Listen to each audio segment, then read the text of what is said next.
Hey everybody, it's Greg again. It's another edition of Unbreakable the podcast. It is Thursday, April 23rd. Lots of sports today, as you can see. Going to talk some Flyers, going to talk stinky Phillies, going to talk NFL draft, even the Sixers, believe it or not. Before we do though, birthdays. Lee Majors, the $6 million man. These days, it'd be like the $2 man. I tell you what, $6 million back in 1977, that was considered big money. Nowadays, peanuts. Teenagers, 87 today. Once was married to the great Farrah Fawcett. In fact, if you remember, Farrah Fawcett changed her name there in the 70s briefly to Farrah Fawcett Majors. And eventually they broke. They were a real power couple back then. You see them everywhere. They'd be playing tennis together. Lee with his big hairy tan chest with the jogging suits zipped all the way down. Yeah, how it was back in the 70s. People were like practically no clothes. They had all these chains on, you know. And her, oh God, Farrah Fawcett, beautiful, beautiful. Always tan. All that hair. Anyway, happy birthday, Lee Majors. 87. And you know who else's birthday we celebrate today? It's a heavenly birthday, but it's still a birthday nonetheless. Shirley Temple, the great Shirley Temple, would have been 98 today if she would. Of course, she's the child actress that quote unquote saved America back in the 30s, 40s, you know, and then became an ambassador China, I mean, yeah. Shirley Temple was. I used to watch her movies. I admit it. I'm not ashamed to say I used to watch Shirley Temple movies when I was a kid. But she was a, oh my goodness, oh my goodness, oh my goodness. I'll give you a little treat before we talk sports. One of her most famous songs. You know, she sang a lot of songs that became iconic songs.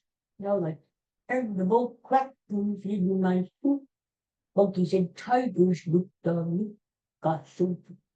I could go on with that song, but I won't. I spare you. Anyway, let's talk Flyers. Oh, how about those Flyers? Huh? I'll tell you what. 3-0 over the Penguinos, those Pittsburghers. I said last week, why can't the Flyers beat the Pens? Why can't that? I mean, I love a hot team going into the playoffs. No matter what sport it is, always look to the hot team. Because in sports, there is no on and off switch. That all of a sudden you've got a cold team running in the playoffs, you turn the switch on, and all of a sudden they play well. It doesn't happen that way. Listen to daddy, always go with the hot team. So Flyers are just younger, faster than Pittsburgh. Pittsburgh was old and decrepit, sort of like our Phillies, but we'll get to that. Would I be surprised if the Flyers swept them on Saturday night? No, but who would ever thought the Flyers would sweep Pittsburgh before the series began? I didn't think so. I thought the Flyers had a good chance to win the series, but now they kind of look unbeatable. You know, that crowd last night, electric. I mean, who's going to come in here and beat this Flyers team? And, you know, they're playing great on the road. They're playing great at home. I don't know. Give the Flyers a lot of credit. Keith Jones turned that team around. As much of a buffoon as he was on the radio with Angelo Cataldi, I used to love those days. Him and Keith Jones and Al Candy going back and forth at each other. I tell you what, Keith Jones turned the team around. Danny Briere, GM, turned the team around. You got to give them credit. And they built the Flyers the right way. They didn't take any shortcuts. They kept their eye on the prize. They knew what the goal was. In fact, this year, I think if you asked them right now, they'd say, yeah, it's pretty cool to make the playoffs, but we're building something that's going to last for 10 years. You know, we make the playoffs, that's icing on top of the cake. If we win a series, that's even better because not only are we winning, but we're gaining experience too. This young team. The Flyers are the second youngest team in the National Hockey League, and look what they're doing. It just goes to show you, if you know how to evaluate talent, you know how to draft, you know how to select free agents wisely, and make trades, good trades, you can rebuild a franchise. So you can't take the shortcut like the Phillies. We're going through it now, right? These old guys, they're not winning. They're not winning. If you're going to lose, you might as well lose with the young guys, right? At least the young guys are getting some experience. But so the Flyers did it the right way. They have people in place, unlike the Sixers, who can evaluate talent and know what they're doing. So let's hope the Flyers wrap it up on Saturday at home and get a little rest before they move on. And the way they're playing, I would be surprised if the Flyers win. Who's going to stop them? I'm not saying they're going to win the Stanley Cup. I'm not crazy yet, but you know, who's going to stop them? They have to be the hottest team in hockey. So, Flyers, all these young guys, you know, are just amazing, amazing. And the building hasn't been that loud in a long time.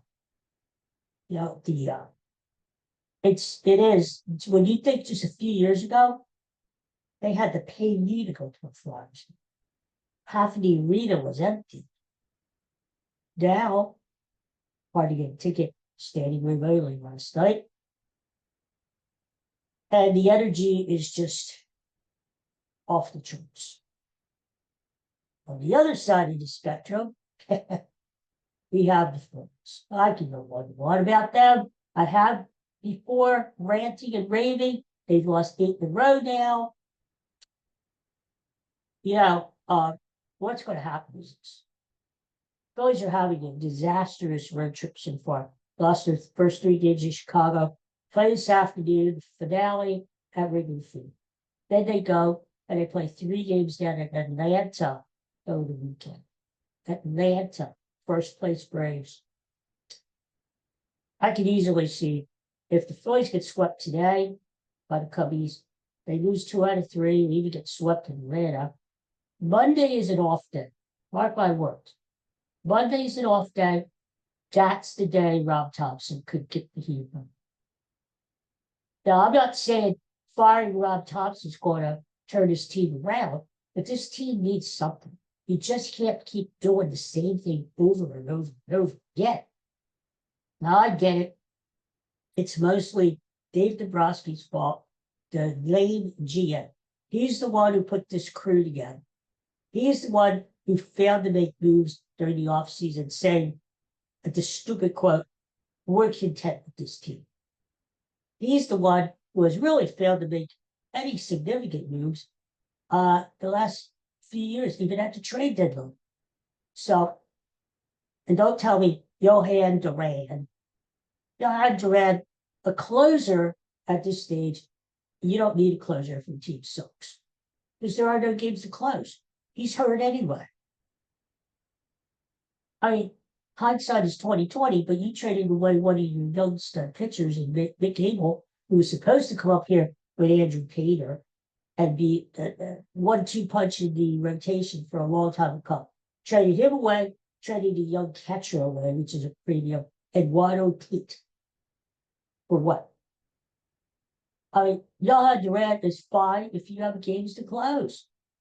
I would be surprised if the Phillies are out of contention. They trade Johan before the trade. Get some prospects, get some young players, and just start to turn the page.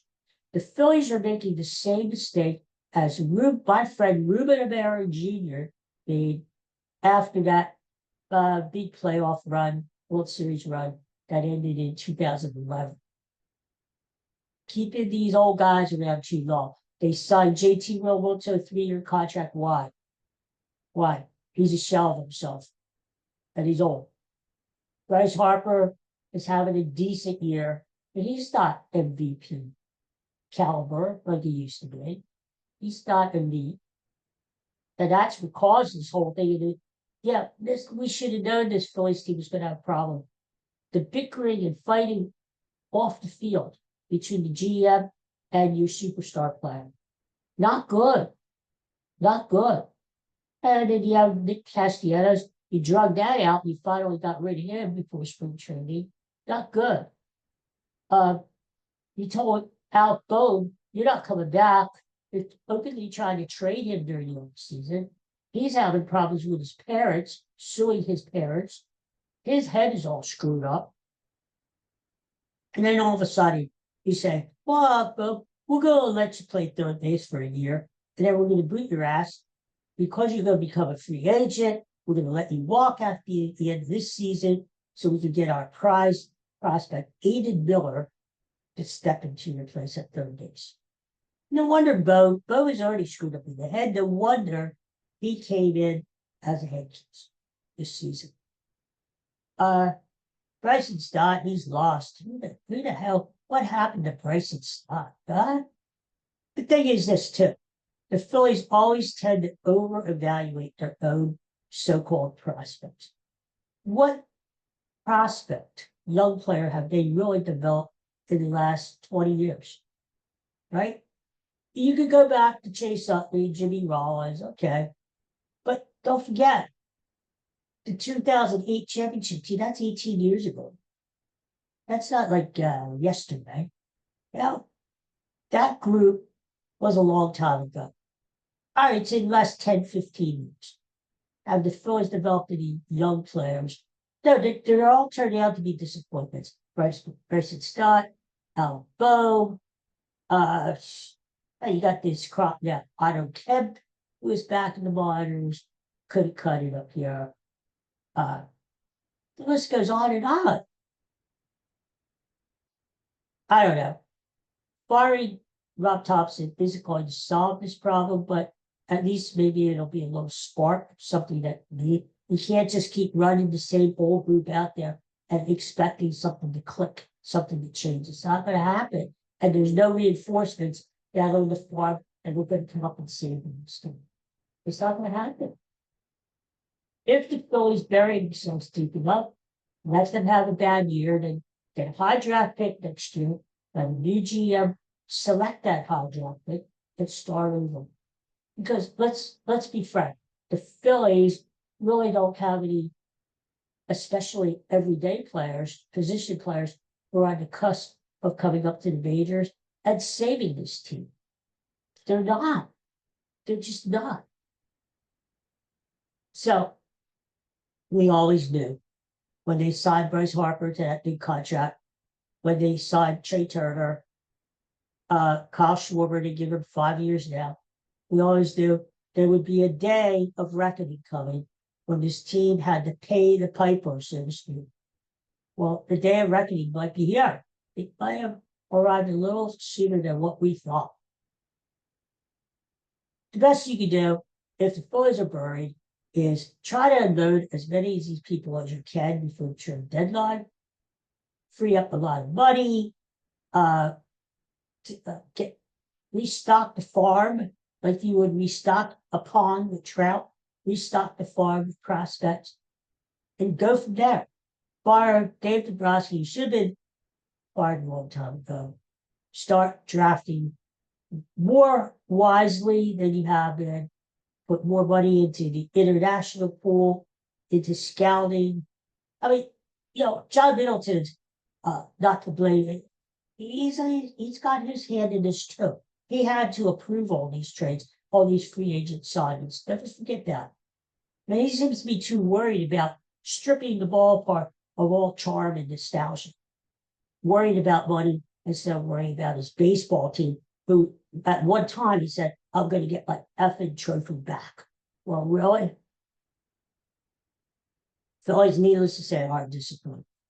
8-16 to start the season, one of the worst starts in the last 20 years. And, just they look lifeless. The worst thing is, sure, you're not going to win every game, but at least try, at least look a little energetic, passionate. They look dead out there. So that might be the thing. Replacing the manager, maybe Monday. Maybe we'd give this team a little spark for the rest of the year. Maybe they're probably going to put Don Mattingly, Donnie Baseball, in as the interim and see how he does. What I would do, like I said before, is start next season off fresh. If there is a next season, with Jimmy Rollins. He's still young enough to relate to these players. He's a leader, and you have to respect Jimmy Rollins. He's borderline Hall of Fame. Philly's all-time leader in hits. Great defensive player. He would get these guys working. Jimmy Rollins knows what it takes to be a leader and a winner. So I would hire Jimmy Rollins after the season to become the new Phillies manager. That's what I would do.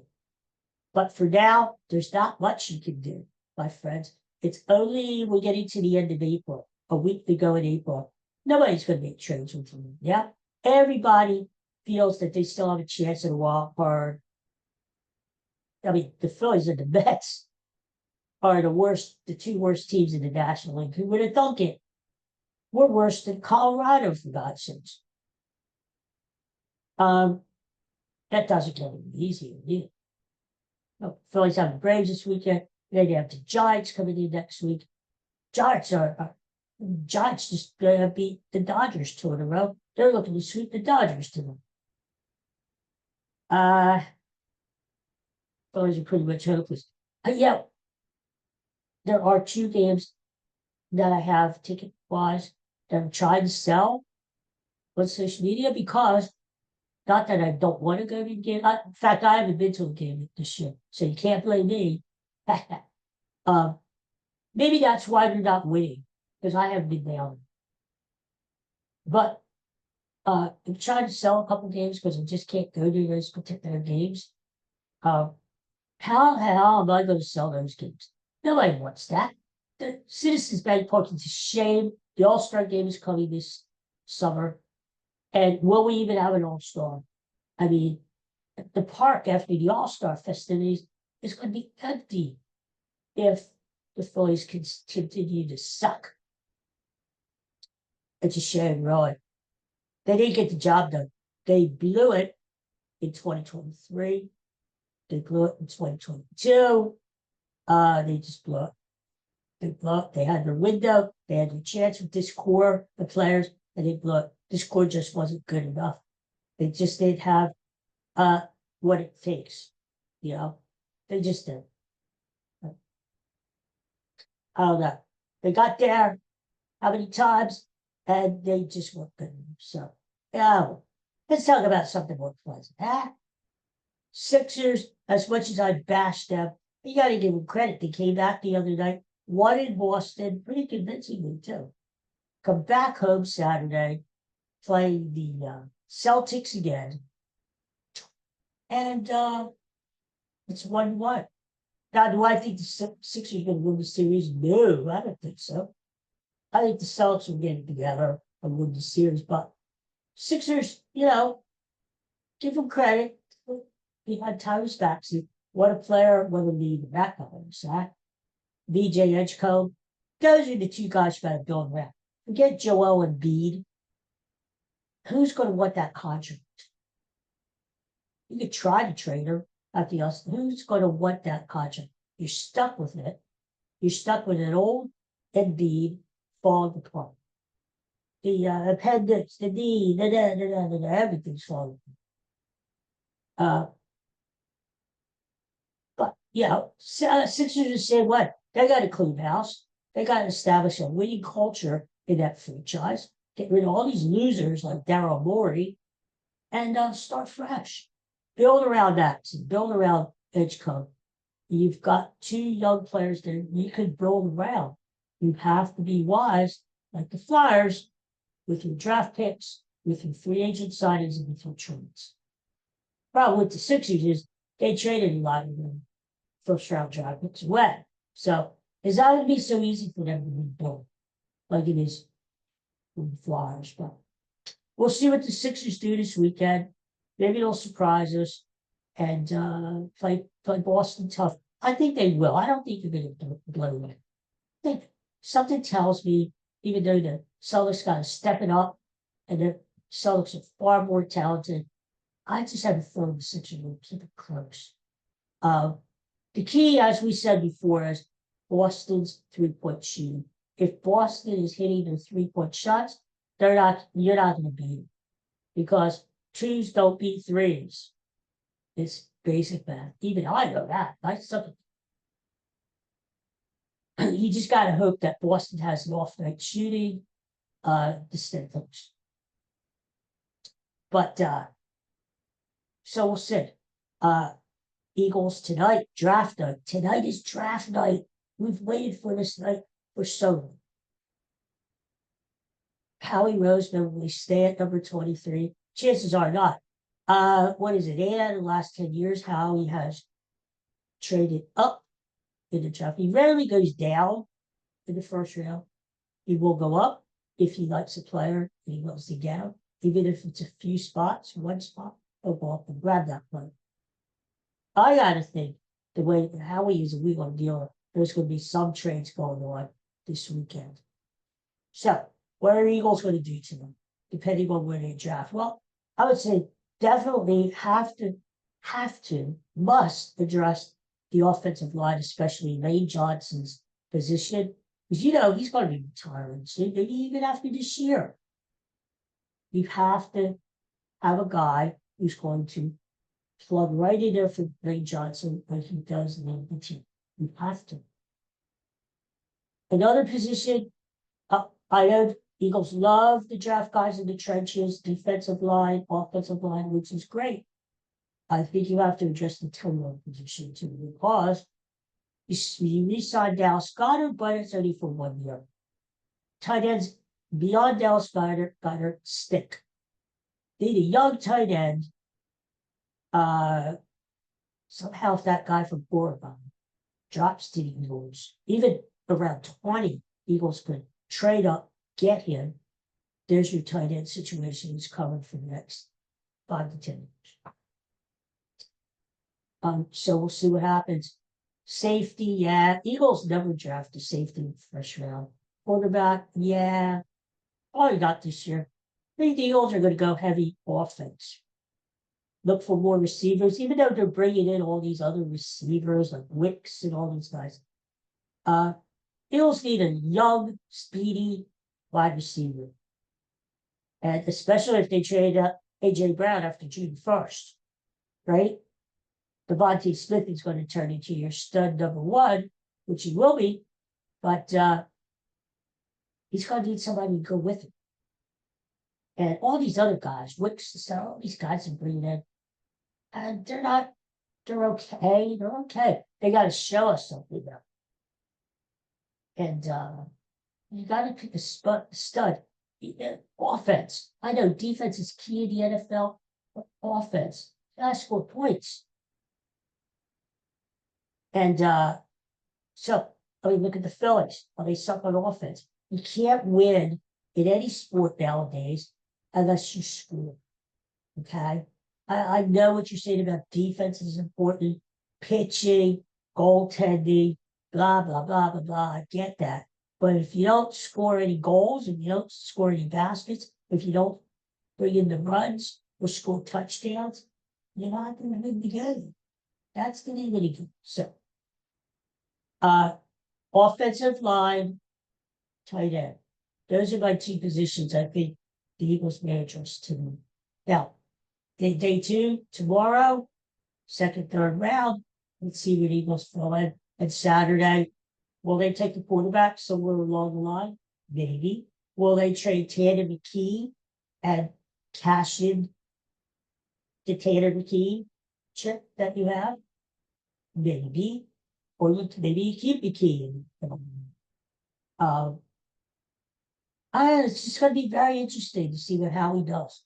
But in Howie, we trust. And Howie usually ends up doing the right thing. I trust him. So we'll see what happens. What else? Oh, I gotta show you something here. I got a lot of, look at this, bubble wrap. You can't see me. It's bubble wrap. Can I pop it? Oh! Why do I have a whole thing of bubble wrap? I'm going to do a commercial today. Probably for my book. Wrap myself in bubble wrap. No, honestly. And say, look, I should have had this when I was a kid. No, bubble wrap wouldn't keep me from drinking those, blah, blah, blah. No, I came around in the mid-50s. Bubble wrap actually wasn't invented until 1960.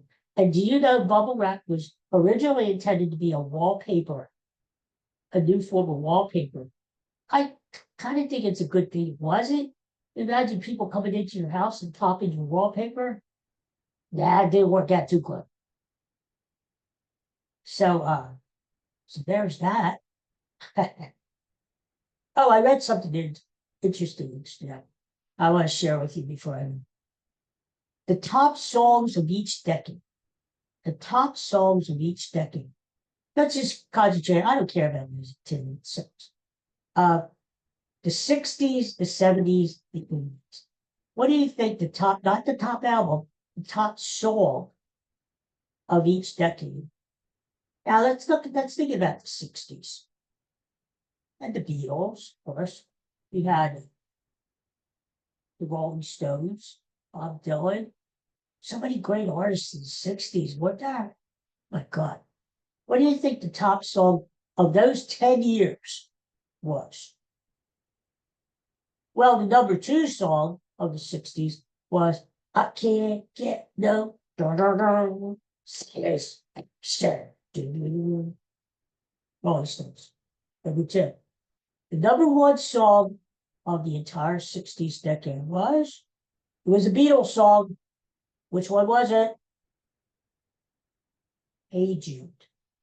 Hey da da da da da da da da. Hey Jude. Not one of my favorite Beatles songs. I must be honest with you. No, it wasn't.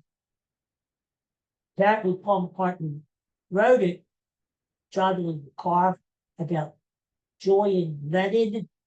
John Lennon's son. Julian was having a hard time with his father and his mother Cynthia getting a divorce. And all wanted to cheer him up. Hey Julian, don't make it bad. Take a sad song and make it better. Julian didn't fit the lyrics, so Paul McCartney changed that. Jude. Hey Jude. Number 4 song, actually, out of the top 10 in the 60s, the Beatles only had two songs. Number 1 was Hey Jude, and number 4 was I Want to Hold Your Hand. Here we go. Okay, what was the top song in the 70s? The 70s. Well, when I think of the 70s, the early part of the 70s, I think of singer-songwriters. Well, Don McLean, American Pie, Gordon Lightfoot, Jim Croce, a lot of great singer-songwriters. Neil Diamond, Barry Manilow, Cat Stevens, a lot of great singer-songwriters.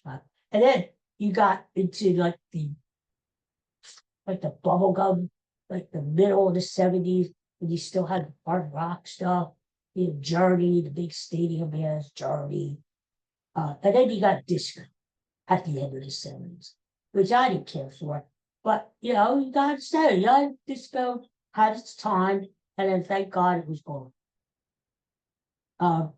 So, to all those different trends, all those different periods, what do you think was the number 1 top song of the 70s? Think about it.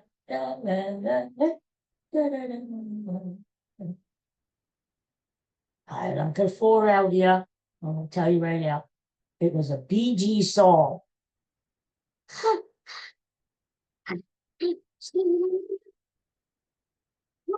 I can't do it. I don't know how they did it. Speaking of which, we're going to go see a Bee Gees cover band in Sound. Right? We've seen it before at Printer. But I don't know how they sounded. They didn't really sound like that. They forced themselves. Staying Alive was the number one song that all the entire 70s. But they came from a massive album, Saturday Night Fever. Hit after hit after hit, mostly Bee Gees songs. Um, so, Saturday Night Fever had its place with the movie, John Travolta and all that. But that tells you what a phenomenon that was back then. Remember that? Every freaking station turned on the radio, they switched over to disco. It was disgusting. I mean, the thing is this disco, okay, if you have a disco station, fine, but don't replace your regular stations with disco. Only FM stations like WMMR here in Philadelphia, YSP, they stayed with the rock, but a lot of them switched over to disco and then they had to switch back again because then people hated it. They were burning their disco records. Do you remember the Chicago White Sox had an anti-disco night when people brought their disco albums in 45s and they made a big bonfire on the baseball field? Not too bright, by the way. And the field caught on fire and they had to postpone the second game of the doubleheader. Remember that? Anyway, so okay. So we got 60s top song, Hey Jude. 70s top song was Staying Alive. Finally, the 80s top song. In my favorite decade. I love the 80s. The big hair, the music, TV shows, movies, everything about the 80s. It was larger than life in more ways than one. It was a great decade. It was a great decade to be alive. So what was the top song? I mean, you had a lot of heavyweight artists back then, too. I mean, we think the 60s, which were Rolling Stones and the Beatles and stuff, was great. And then you had the Bee Gees. Well, then 80s, think about it. Prince, huh? Purple Rain, Let's Go Crazy, When Doves Fly, Madonna, Not Go Virgin. Why do I say that for? What the heck? Madonna was big. Whitney Houston was huge. Oh God! Oh, I want to dance with somebody. With somebody. And you had your super groups. You still had your Journey and your Genesis. What else? Doobie Brothers, Allman Brothers. I mean, Skinner. It's early 80s. Michael Jackson. Now that new movie's out. Will I go see it? I don't know. I like Michael Jackson. And despite everything all the weirdness about him, he was a hell of a songwriter, a hell of an entertainer. You got to give him credit too. Just like the Bee Gees had their day with Saturday Night Fever, Michael Jackson had his day, especially Thriller. And he was everywhere. Michael Jackson was everywhere. But he was one of the major artists of the 80s. So, all right. So, what do you think was the number one song of the decade of the 80s?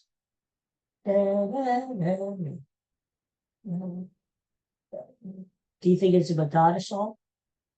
Do you think it was a Whitney Houston song? Again, you gotta remember she was big. She was big. Her and Madonna, two titans there. And was it Prince song?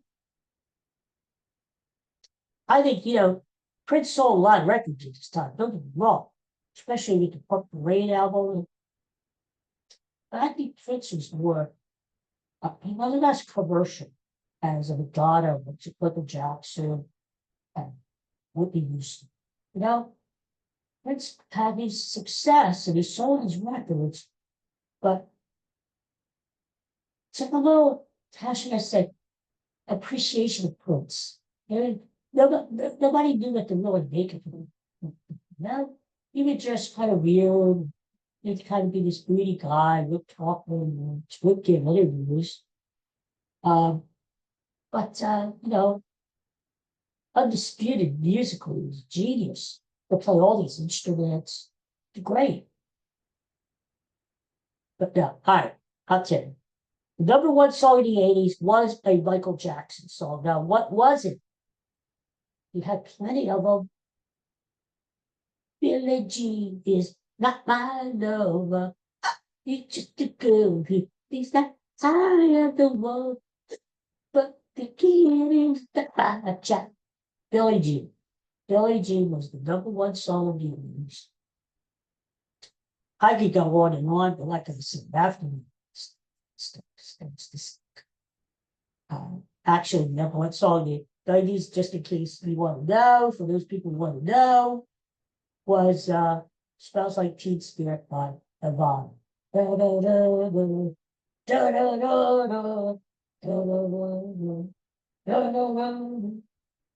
And sounds good. I remember, Billie Jean was a cool song. Again, you'd hear it when that Thriller album came out. That's all you heard on the freaking radio. I mean, how many singles could this guy milk out of whatever? And then we waited, what was 4 years or something? 4 or 5 years until the next Michael Jackson album, Bad, came out. I actually like Bad better than Thriller. Bad had a harder edge to it, a little more total rock to it, which I liked. Dirty Diana. It just had an edge to it. But Thriller kind of did it. Yeah, Thriller was sort of a, nicey. This girl is mine with Paul McCartney. The doggone girl is mine. Why do you say doggone girl? I guess because you could see CD.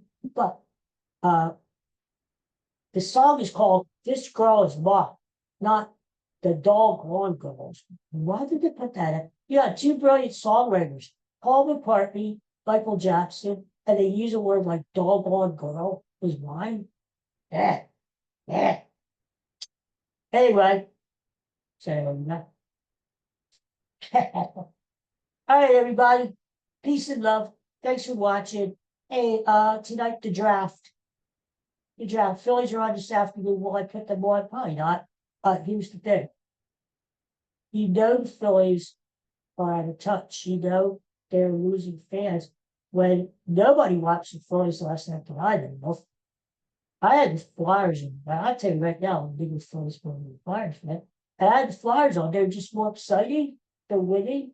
It was a home game against Pittsburgh, their rival, and the Phillies suck right now. There was no motivation for me to pick up that little remote and change that damn channel. Because why? I wasn't going to do it. When you lose a fan like me, and they haven't lost me entirely, but they're getting there. When you lose a fan like me, you're in trouble, John Middleton. Stop worrying about the damn clock in center field and start worrying about your freaking baseball team, okay? Okay. Tonight's the draft. First round. I think instead of 15 minutes per pick, I believe it's 10 minutes per pick. So maybe I'll speed it up a little bit there. But probably unless the Eagles move up in the draft, which is highly likely they'll do, we're probably not going to pick until the 11-ish, 12:30, 11-ish. see what the pick is. That will go from there. The whole weekend's going to be fun. Enjoy it, like I will. Like I said, other than the Bee Gees cover band show Saturday, I know what I'm going to be doing. I'm going to be right there watching the boys, watching the Flyers, watching the Sixers, the Phillies.